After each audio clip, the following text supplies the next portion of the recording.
Assalamualaikum warahmatullahi wabarakatuh. Shalom Om Swastiastu, Namo Buddhaya, salam kebajikan bagi kita semua. Sebelumnya, saya berterima kasih kepada Ibu Tias Putri Utami, SPDM Biomed, selaku dosen pengampu keamanan pangan yang sudah mengizinkan saya untuk mempresentasikan hasil kerja saya. Perkenalkan, saya Melva Putri Permana dengan NIM 2024 03111150. Nah, sebelum memasuki materi, eh, pada presentasi ini saya akan membahas kasus keamanan pangan terkait Otoritas Keamanan Pangan Hong Kong temukan mie sedap mengandung pestisida. Nah, pada materi kasus ini ditemukannya residu etilen oksida pada produk mie sedap Korean Spicy Chicken Flavor Fried Noodle di Hong Kong. Nah, kasus ini penting untuk dibahas karena menunjukkan bahwa keamanan pangan harus diawasi mulai dari bahan baku hingga produk sampai ke konsumen. Baik, di sini kita mulai masuk ke dalam materinya. Nah, di sini kita perlu menganalisis terlebih dahulu kasus pada keamanan pangan. Pada September 2022, Center for Food Safety atau CFS Hong Kong menemukan residu produk etilen yang menemukan adanya residu etilen oksida pada produk mie sedap tersebut. Nah, residu tersebut ditemukan pada beberapa bagian produk yaitu mie kering, paket bumbu, dan bubuk cabai. Nah, produk ini ditemukan melalui program pengawasan pangan rutin atau Food Surveillance Program. Sampel dibeli dari sebuah supermarket di wilayah Lokfu. Setelah ditemukan adanya cemaran, produk kemudian ditarik dari peredaran dan penjualannya dihentikan di Hong Kong. Selanjutnya, mengapa produk ini ditarik? Karena produk ditarik ini karena ditemukan adanya cemaran kimia berupa residu etilen oksida tersebut. Kandungan tersebut dinilai tidak memenuhi persyaratan keamanan pangan yang berlaku di Hong Kong. Penarikan produk ini dilakukan sebagai tindakan pencegahan untuk melindungi konsumen dari kemungkinan risiko kesehatan. Jadi tujuan utama penarikan bukan hanya karena adanya bahan kimia, tetapi juga memastikan produk yang beredar aman untuk dikonsumsi. Selanjutnya, konsep pada kasus yang berkaitan dengan keamanan pangan, kasus ini berkaitan dengan beberapa konsep penting dalam keamanan pangan. Pertama, pada cemaran kimia. Nah, cemaran kimia itu adanya zat kimia yang tidak diharapkan atau melebihi batas yang diperbolehkan dalam pangan. Nah, dalam kasus ini cemaran tersebut itu seperti tadi residu pada etilen oksida itu. Kedua, ada residu pestisida. Residu pestisida ini karena etilen oksida dapat digunakan sebagai bahan fumigasi untuk mengendalikan mikroorganisme dan hama. Kemudian yang ketiga ada keamanan pangan. Nah, pada keamanan pangan ini sendiri, kondisi ketika pangan tidak menimbulkan bahaya bagi kesehatan apabila dikonsumsi sesuai dengan tujuan penggunaannya. Nah, selanjutnya pada batas maksimum residu, uh, batas ini kadar cemaran yang ditetapkan oleh suatu negara. Hasil pengujian harus dibandingkan dengan batas tersebut. Yang terakhir ada monitoring dan pengawasan pangan. Nah, pada kasus ini dapat ditemukan karena adanya pengawasan rutin yang dilakukan oleh Otoritas Keamanan Pangan Hong Kong tersebut. Nah, selanjutnya kita akan membahas pada residu etilen oksida tersebut. Nah, etilen oksida ini senyawa kimia berbentuk gas yang dapat digunakan sebagai fumigan atau pestisida. Nah, Fumigasi ini merupakan proses penggunaan gas untuk mengendalikan organisme pengganggu. Nah, eto juga atau etilen oksida dapat digunakan untuk mengendalikan bakteri, kapang, serangga.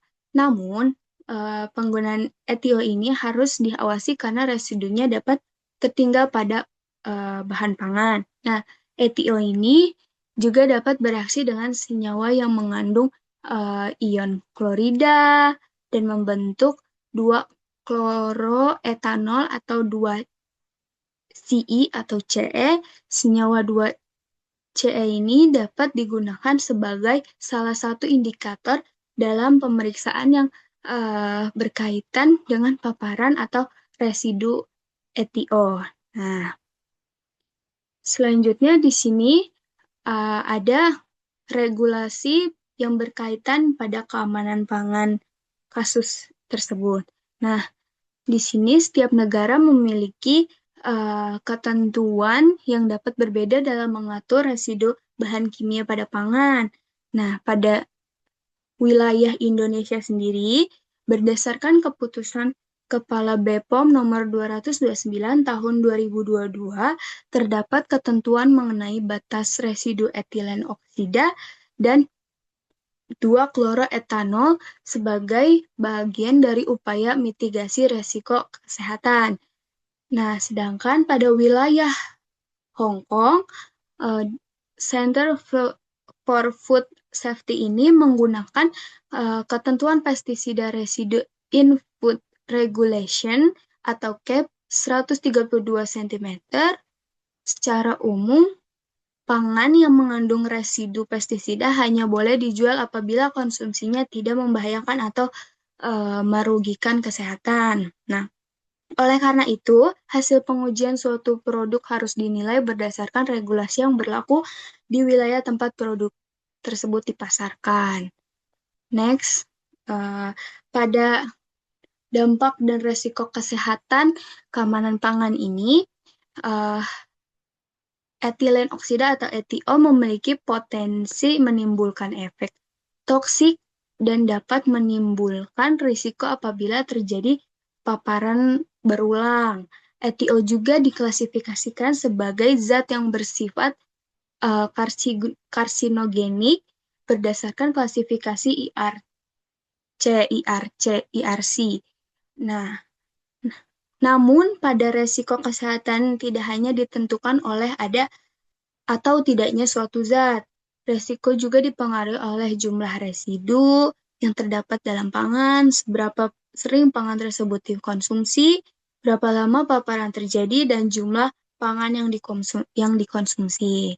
Jadi, penilaian resiko perlu mempertimbangkan tingkat paparan secara keseluruhan.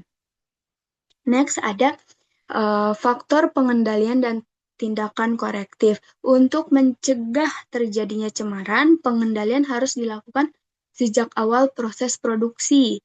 Nah, pengendaliannya sendiri dapat dilakukan melalui pemeriksaan dan pengujian bahan baku, pengawasan terhadap pemasok, penerapan GMP atau Good Manufacturing Practice, serta HACCP atau yang kita sebut sebagai Hazard Analysis and Critical Control Points. Kemudian produk akhir juga perlu diuji sebelum diedarkan. Bahan yang memiliki resiko tinggi seperti rempah-rempah dan bumbu pada mie tersebut perlu mendapat pengawasan khusus. Selain itu, sistem traceability diperlukan agar asal bahan dan jalur distribusi produk dapat ditelusuri. Apabila ditemukan masalah, tindakan korektif dapat berupa menghentikan penjualan, menarik produk, melakukan investigasi sumber cemaran,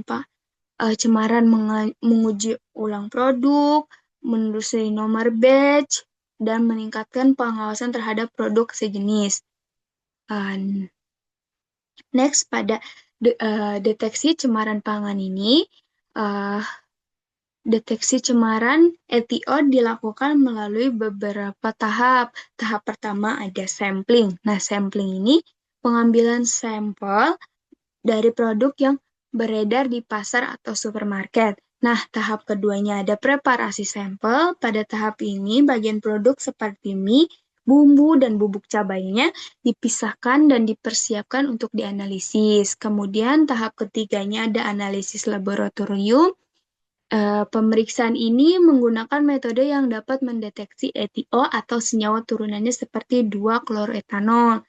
Setelah itu, tahap keempatnya ada hasil pengujian dibandingkan dengan batas yang ditetapkan oleh regulasi. Nah, tahap terakhir ada pengambilan keputusan.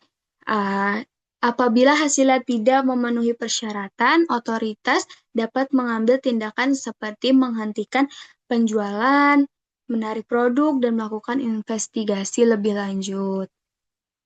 Next, ada metode analisis yang dapat digunakan. Nah, untuk menganalisis residu ETO dan 2CI ini atau CE, diperlukan metode instrumental yang memiliki sensitivitasnya tinggi. Nah, metode pertama ada gas kromatografi atau GIS. GISI. Metode ini dapat digunakan untuk menganalisis senyawa yang mudah menguap seperti etilen oksida. Metode keduanya ada GISI MS atau MS, yaitu kombinasi kromatografi gas dengan spektrofotometri massa.